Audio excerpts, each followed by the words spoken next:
Aakyatin talaga. So, wala tayong magagawa kundi tiisin. Another challenge na naman to.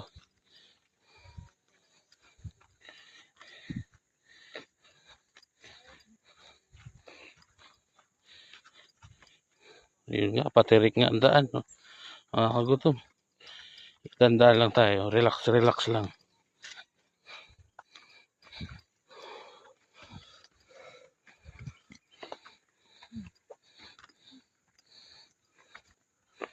Hindi na kaya. Naglalabog pa. Madali pababa.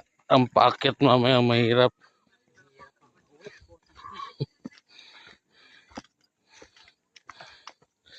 So ayan, update ko ligay mamaya mga kagutom.